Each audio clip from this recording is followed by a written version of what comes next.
Welcome to the ACEVEDO store. Today we are going to review Master of the Flying Guillotine, also known as One-Armed Boxer versus the Flying Guillotine, from 1976, directed and written by Jimmy Wang Yu for its 50th anniversary. So the movie begins with a Buddhist monk who finds out his disciples were killed by the One-Armed Man, which is played by Jimmy Wang Yu, because this film is a sequel to another film Jimmy Wang Yu did, One-Armed Boxer from 1972. So he finds out his disciples from the previous film got killed by Jimmy Wang Yu, so he decides to go on a quest of revenge to go after the One-Armed Man. Meanwhile, the One-Armed Boxer has started up his new dojo, and they're all pretty excited that the upcoming tournament is happening, and in the tournament there's different varying fighters from different places. We have Long Fei playing a Japanese fighter, and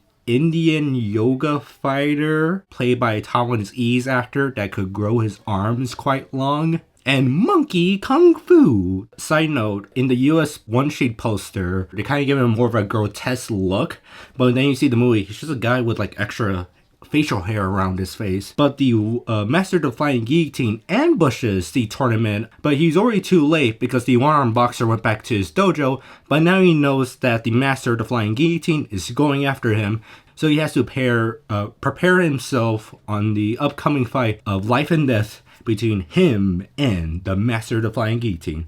That's the basic plot of the film. This movie is outright fantastic. I want to give some bit of criticism first because similar to Inframan, I'm going to praise a lot about it, but I want to bring up that this movie has aged only poorly in a sense that like you have Taiwanese actors or Chinese actors, depending who they are, playing different races. We have like a Taiwanese actor or Chinese actor playing an Indian fighter who could extend his arms. 中でもインド人のキャラクターが手が伸びるっていうのはやっぱり今子供が見ても喜ぶ。大家笑一笑，如果现场观众看到那个镜头笑，我就成功。我就是要大家有点笑料。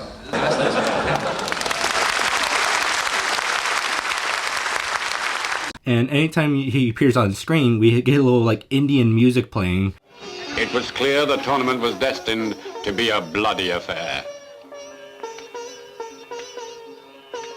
Don't worry, we also do that with the Japanese fighter played by Long Fei, who is in fact a Taiwanese actor and usually plays the Japanese villains in a lot of these Jimmy Wang Yu movies. Your room's on the first floor. Porter, show him. Funny enough, he played the Okinawa fighter from One-Armed Boxer, where he has fangs. And that brings up an interesting subject and all that, where you have a lot of these Chinese movies with from Hong Kong and Taiwan having like these anti-Japanese sentiments to it. The thing is that I hear from like Accented Cinema watching their video about Sister Street Fighter and how these films are really successful in Japan, even though they have like basically offensive caricatures of Japanese people. Like these characters are so stereotypical. It basically just matches with nobody in Japan, so they never really took an offense, which I kind of find an interesting perspective. That's like one of the only things that have aged poorly in this film. Another thing I want to mention that hasn't aged well, it's animal abuse. Particularly two scenes. One of them is right before the opening credits, the Master of the Flying Guillotine, where he actually kills a chicken with the Flying Guillotine. And it's definitely a real chicken getting killed in the movie. But later in the movie, we meet up with the Indian fighter, and he has an owl with him that he throws at to the one-armed boxer. He's using an owl as a projectile. My man has long arms. Just slap him across the face. Why do we need to throw owls around? I was watching this movie with my friends for this review. One of them jokingly said like the guy who made this movie, referring to Wang Yu, really hated birds. Hence why we see the chicken getting killed and then we see the owl being thrown. But I wonder if it's like a showing of brutality, you know, that these are very brutal, evil characters that will hurt the birds, but to show that we will actually hurt birds on filming. It's like the same logic with Calamity of Snakes, where Calamity of Snakes is known for its animal abuse towards snakes, but it's a movie about it's not good to kill snakes, while also killing snakes to tell you that message. The special effects, which in the US advertising, they call it like special effects never before seen, filmed in Super Cinevision. With more nerve-shattering special effects than you have ever seen before. See special visual effects filmed entirely in Super Cinevision. Like, for example, when we get back to the Indian fighter, we show him, like, extending his arm, like, down to his leg. And I'm presuming they just zoomed in on the hand right next to the leg, and him is just, like, bending down with his hand going closer to his, like, foot. But then, like, you get to him extending his arms, and they're obviously just, like, him carrying, like, sticks and little hands attached to it. It kind of reminded me of the arm extensions that King Kong had in King Kong vs. Godzilla. So the incredible special effects are not so incredible, but the fight choreography is quite incredible. In fact, it's also very well filmed. The cinematography, it's usually very long master shots with very few close-ups here and there. The movie does have a bit of a fantasy element to it with the story. I hear from interviews with Jimmy Wang Yu, he was talking about in the context of The Golden Swallow, which was featured on the one-armed boxer. There's an interview with him on the Blu-ray from 2001 where he talks about how, like, he's a little embarrassed now with his films because he kind of have these unrealistic stuff where people are getting stabbed multiple times but they don't instantly die. But he was talking in the context with The Golden Swallow, but I think that could also apply with Master of the Flying Guillotine, where you have these fantasy-like elements, but also, like, slight spoiler alert, when we get to the final fight with the Master of the Flying Guillotine, the one-armed boxer, he's getting stabbed with axes, and he's still fighting, even though he's getting stabbed with these axes. Which actually kind of reminded me a bit of the boxer from Shang Tsung. At the end of that movie, people are getting stabbed in axes, getting stabbed with knives, but they're still fighting. Although they're unrealistic, I feel like that's like the memorable part of these movies. That's the reason why we remember them, and that's the reason why I find them to be awesome. It's a similar fashion that I'll put up like when I said about Inframan, where the reason I really enjoy Inframan, it's very non-ironic. So there's a lot of stuff that is very genuine in the movie that kind of feels like it would be parody over the years and all that. It wouldn't be parody, but like Master of the Flying Guillotine and One-Armed Boxer were very much inspiration to tournament fighting video games like Street Fighter and Mortal Kombat. 最近で言うとクエンティン・タランティーノ監督のキルビルなんかでは例えば片腕カウンター空飛ぶギロチンも入ってるし、ホエロドラゴン縦ジャガーもという形でなってるんですけども、そういう形でこういう中に出てることに対してジミーさんどう思われてますでしょうか？好的电影不怕抄的啊！我以前小时候也看过日本电影，我的电影里面很多灵感从日本电影里过来的。 But that's why I tend to like these older films and all that, because they were making these movies to show something that you can't physically replicate in real life and all that, and really like shines them today, and they hold up over the years and all that. Well, hold up in a sense that like we are still talking about them 50 years later. About the story is very basic, but it's very simple. There is one female character in the movie, which is kind of interesting to point out. With Jimmy Wang Yu movies, where I'm seeing like with the one-armed boxer, women don't really have much roles in his movies. They're kind of like, the term is flower vases, where they're there to like sit down, look pretty and all that. But in Master of the Flying Guillotine, it's a little bit more different because the only female character is also a fighter, and she's also a pretty good fighter that can stand on her own. That is until she gets hurt by the Flying Guillotine itself, and she's kind of like immobile, not really fighting for herself in the last half of the film. She needs the one-armed boxer to be there to protect her and all that against, you know, the Japanese fighter that is trying to court her. So I think that's like my own complaint. It's like a step forward with like the Wang Yu's writing, but it's kind of like a little bit of a step back, which is part of like another inspiration back to the Chang Chu films, where Chang Chu was all about manly, brotherly love. So there's barely any female characters in any of these movies, or female characters that have substantial roles. Well, not all of them. But then you have movies like Five Shaolin Masters, where there are no female characters at all in that movie. So I kind of see a bit of inspiration from the Chang Chu films, which Jimmy Wang Yu has worked with, such as with the One-Armed Swordsman movies. Another thing about the film is the soundtrack. The soundtrack is a very iconic part of it. It's filled with, like any other Hong Kong, Taiwan movie, stolen music. It got sampled for Kill Bill Volume 1, where you hear a small bit of the song Super, done by the band New, or Niu. I'm not sure how you pronounce the band's name. And Tangerine Dream, which I think one of the tracks is Rubicon, which is also featured in The Devil. Both of those films were actually produced by First Films. So I wonder if they just reused the same album when they got around to making the double 5 years later. So the soundtrack is really great. It really incorporates well to the movie. I wish there's official soundtrack release so you could just have them all together, but at least you could like just go through them through YouTube.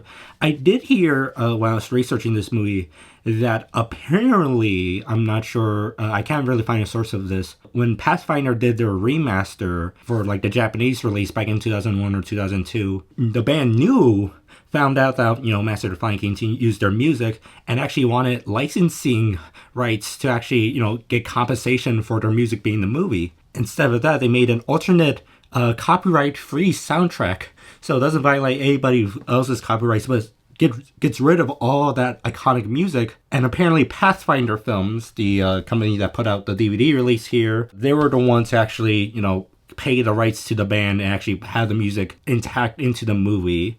If true, that's awesome, but I can't really find like a direct source of this, like whether it's like from a spokesperson or like somebody who knew people who were worked on this release. If anybody knows additional information, let me know in the comments section. Another thing that Wang Yu has talked about, which I pulled an interview here, here's a quote that he has said about the film. "It is reflecting me both as a filmmaker and a film worker in general, though it isn't the film I was emotionally attached to," which I kind of find funny for him to say, because like this is like probably like one of his more iconic films and probably like one of the few ways we really known him in the US besides, The Man from Hong Kong. I did find an article where it could elaborate a little bit on that, which is, quote, "I don't think any of my films are good.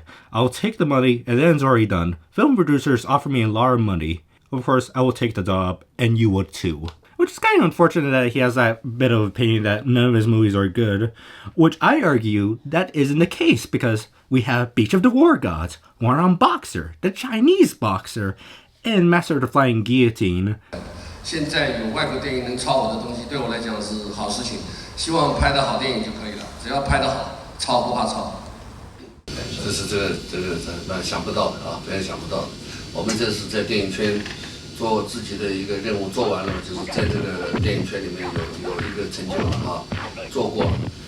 没有想到过了那么多年，还有那么多观众看，然后而且日本的观众反应那么热烈，是想不到的事情。这个蛮鼓舞的啊。那我本来说老了不拍了，但既然有人那么多人喜欢看，我回去想办法再拍个第3集，让把一些更好的、更娱乐的东西摆进去。So this movie is outright real awesome. I will give it 4 out of 5 stars. Now, I only own this movie on DVD right here. This is the last major home video release of the film, which is quite unfortunate, but I'll get into more of the home video stuff later. This is a 2-pack with 2 discs. So this is the English version and the original Mandarin version with special features. The special features are pretty interesting. It's an audio commentary track, 2 interviews with Jimmy Wang Yu. The booklet is interesting because it features very short like essays, like literally 2-page essays. One of them from Lynn Haynes, who also interviewed Hu Shan, director of Inframan. Unfortunately, Lynn Haynes did pass away and all that, so it's nice, interesting to have like a little piece of his like writing here with me. And also there's a guy named Wade Major, which I was like, who's this Wade Major? And I found out he wrote a book about Jackie Chan in the 90s, which is kind of interesting. But the audio commentary is very fascinating. It's with like a few film critics. One of them actually grew up at the time in the 70s, who was there when the movie first came out in Vietnam. They'll really talk about like the people behind the film, but they mostly talk about Master of the Flying Guillotine within the cultural context of Hong Kong, Taiwanese cinema, and cinema as a whole. So it's like a really great commentary to listen through. The English version of the film, it's 12 minutes shorter. They cut out like a lot of footage from the original Mandarin version. Hearing the audio from the English dub, it seems like very much of a Hong Kong English dub. But the thing is, if it's a Hong Kong English dub, usually it will be an export dub. So most likely it was done to the uncut version of the movie. Unless these edits were done by, First Films themselves before selling them in international markets. So I'm kind of curious if there's an uncut English dub somewhere out there that we're not aware of, or this international version was actually the export version that First Films did themselves, in order to tie in the edit of the movie. I really do like the shorter version of the movie. It's really short. It's like under an hour 20 minutes, while the original version is like an hour 30 or 33 minutes. But I wish like a few scenes were inserted back to the film. One of them being a scene where we are shown the one-armed boxer training with his students, and we see him climb up a wall. And it's kind of really ridiculous to look at, but it's also pretty fun to look at. And it sets up later what he will do when fighting against the master of the Flying Guillotine. あとはもう本当に、今回もジミーさん逆さになったりとかいろいろしてるんですけれども、やっぱり自分でこう演じてて監督しながらそういうことをやるってすごく大変なことだったと思うんですけれども。也比较辛苦，但是慢慢就习惯了。 There's another scene featuring Mao Shan, an actor who also appears in a lot of Wang Yu movies, and it's him playing as an old man, so he has his black hair entirely dyed gray, cutting bamboo, and that gives the one-armed boxer the idea to use the bamboo against the master of the Flying Guillotine, which we see later when they're fighting each other, and he's using the bamboo to try to cut pieces out of the Flying Guillotine. So I wish those scenes were at least inserted back to the international version. It's kind of unfortunate that this is the last major home video release of the film. When you play the movie, it has a title card that says that the materials were in very rough shape and were damaged, and they did all their best efforts to restore it. But it doesn't really look that great. There's a lot of variations with like color fading in a few areas, but the big thing is that there's a solid 12 or 13 minutes of warping, where the image kind of like wobbles around and there's like all these like strange colors. I wonder like what were the film materials they used for the DVD release. It's not mentioned exactly what it is, like if it was an interpositive, internegative, original camera negative. But this being a first film's movie, I kind of get the picture with like most remasters lately of their filmography, particularly two titles. One of them that is close to my heart, The Devils from 1981, one of my favorite obscure horror movies. The original camera negative was not stored well, so it got mold damage across the entire movie to the point that it was basically unrestorable. The mold was included for the Blu-ray remaster. A similar case is Tiger and Craned Fists, Jimmy Wang Yu's other film that came out the same year of 1976 as Master of the Flying Guillotine. That film will be later re-edited into Steve Oderkirk's Kung Pao Enter the Fist. The thing is that in the audio commentary, they talk about how they had to go to the original negative that was quote-unquote barely restorable to be used in the movie. So I'm hoping when we get like the eventual Blu-ray release, hopefully someday, I'll get into that later, that the film elements for Master of the Flying Guillotine are alright, and it will look as beautiful as possible, because there is an HD film scan of the US version of the film, which is done by 36 Cinema, which is founded by the RZA, and is a distribution company that distributes, the classic martial arts films. For the Master of the Flying Guillotine, they apparently use a theatrical print from private collection and scanned it. It's a very dark film print, but it looks way better in terms of details compared to the DVD master. So we're kind of like not in a great situation here on like what's the best version to watch of the movie and all that. But we have good news. And it really flew by under my radar because this was apparently last year. So Frank Djeng. Frank Djeng does the audio commentary for One Arm Boxer. He does also a lot of audio commentaries for martial arts films. He does this thing in San Diego Comic-Con, like this Kung Fu movie panel. And back in 2025, he announced that Master of Flying Guillotine next year, this year, 2026, is getting a 4K Ultra HD Blu-ray release. The Master of the Flying Guillotine. So finally, this is coming soon. 4K UHD early next year. So I'll be heavily involved in this production of this 4K.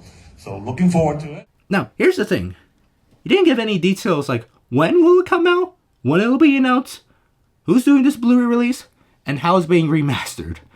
So I am very excited, but also very cautious. Or maybe, they took so many years to restore every single frame of Master of the Flying Guillotine. Maybe that's why it took so long for a Blu-ray release.